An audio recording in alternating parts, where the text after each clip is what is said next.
Obviously disappointing in the performance.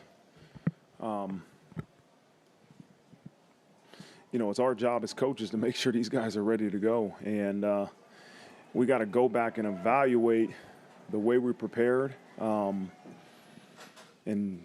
figure out exactly, the mishaps occurred in the preparation. I've always said performance is. I've always said performance is a reflection of preparation, and so we got to figure out where we failed in preparation. But it's disappointing. You go from the highest of highs to the lowest of lows in a tale of 2 weeks. But we got to own this thing as coaches and players. We got to own it. We got to fix it. I've been here. We've been here before, right? We've been here before. Now it's time to get it fixed.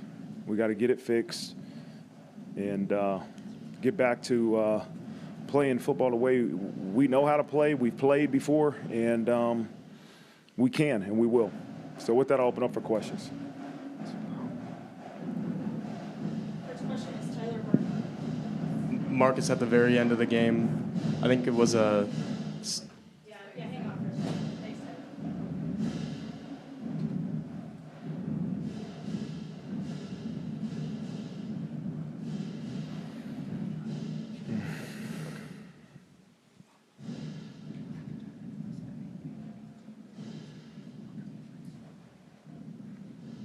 Yeah.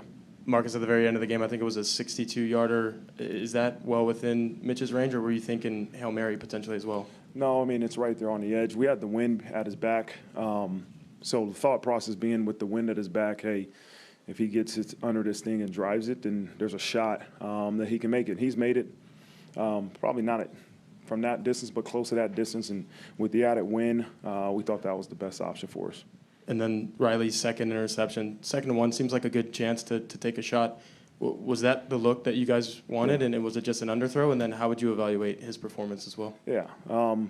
We wanted to take a shot on that situation, and obviously not the execution that we wanted. Obviously never intend to throw an interception, but that's the look we wanted. That's where we wanted the ball to go. We just got to throw a better ball.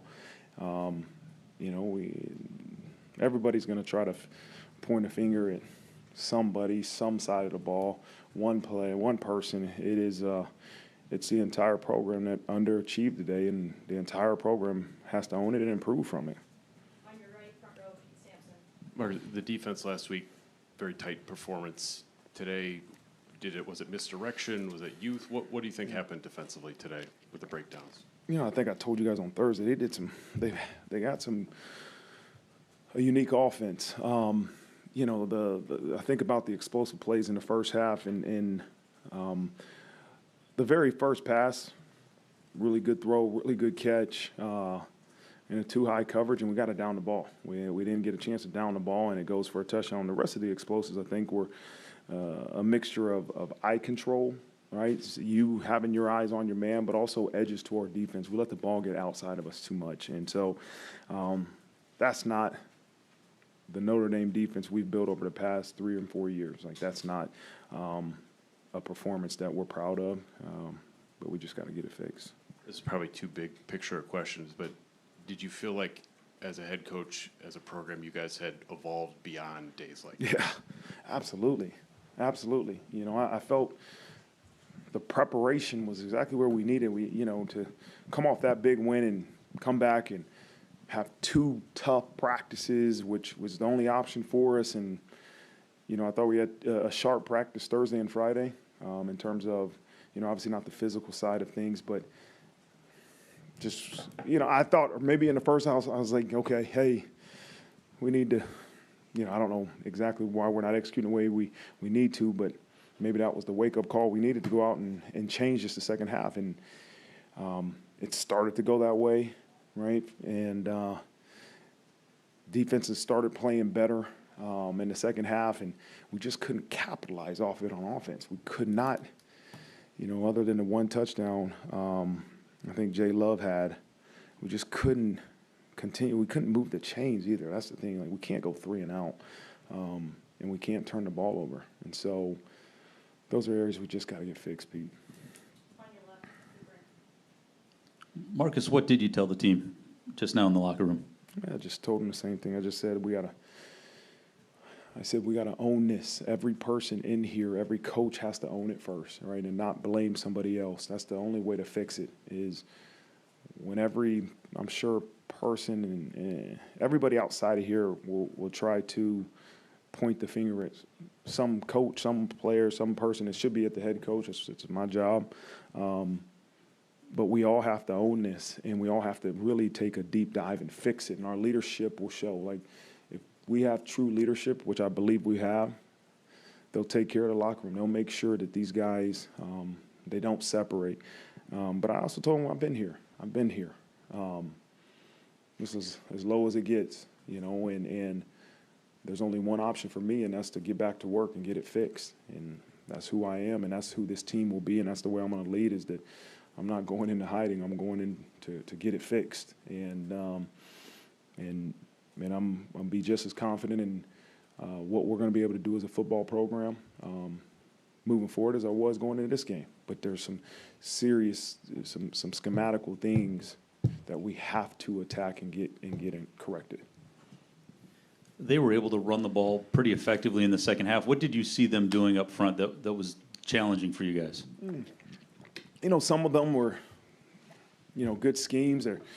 They got a good stretch running game, where they were able to puncture some holes that we didn't have a backer or a D lineman in that gap, but a couple were missed tackles. Right? We got to make sure we're tackling and we're knocking the ball carrier back. And then, as I said earlier, 2 or 3 times they get around the edge defensively, and when that happens, and you're a man coverage team, and you're playing man coverage, they get outside of you, that thing's going to go for a little while. So a lot of different areas that we got to improve on to stop the run defensively.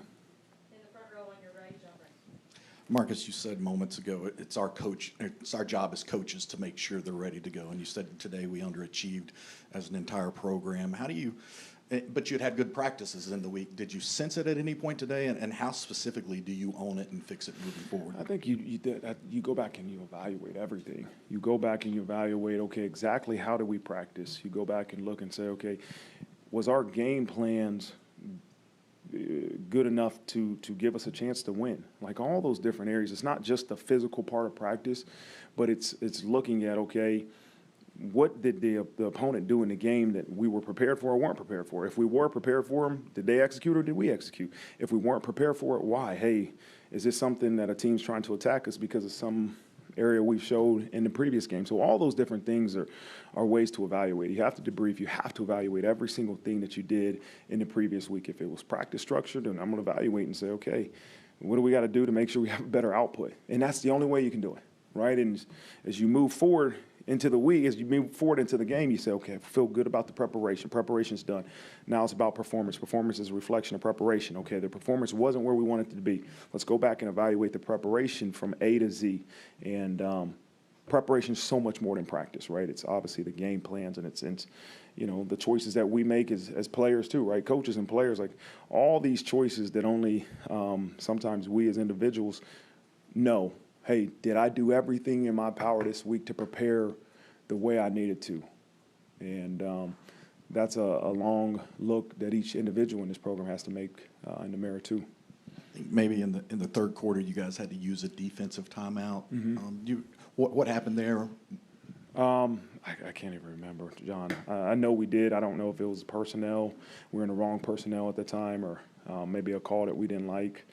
I just can't remember exactly why I called it, but I know it was something that we didn't like defensively.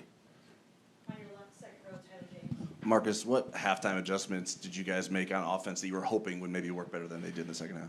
I think we talked about being able to take some shots down the field. Hey, if they give us man coverage, let's try to take some shots, but we can't get away from running the ball. That was something that I think we have to do. We had to do.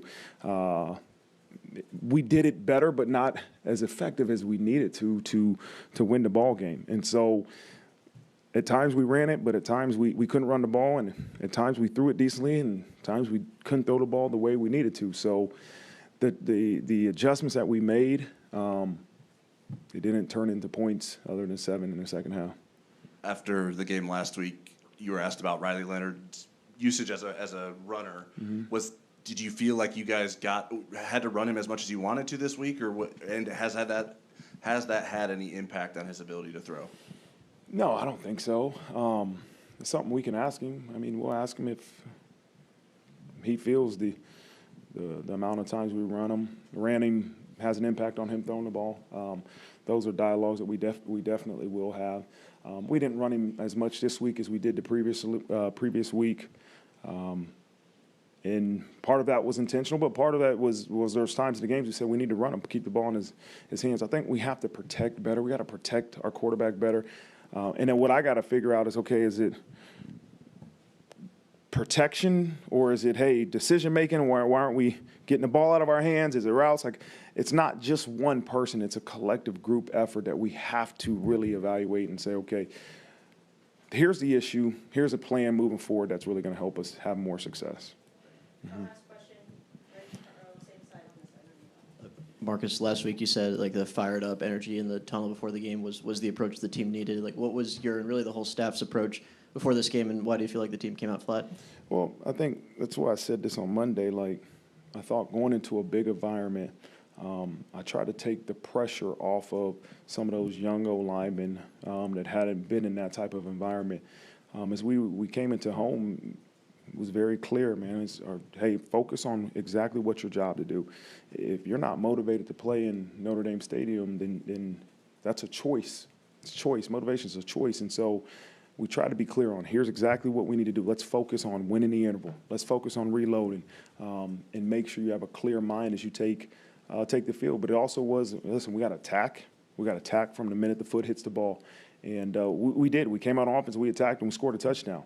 But that wasn't the consistent play that we need. Like, that's what I want to make sure you understand. Like, if I knew me taking the pressure off him was going to result in us doing exactly what we were supposed to do on every single play, I would do it no matter what it took. I would do it every day. But we have to make sure, like, what this team has to be able to do in the game of football is reload every play and win this play. Like, that's all that matters. Doesn't matter. The last play doesn't matter. Like, on this play, can we consistently do our job? And then on the next play, do our job. And that's the mindset that we have to have when we take the field. Thank you, Coach. All right, thanks, guys.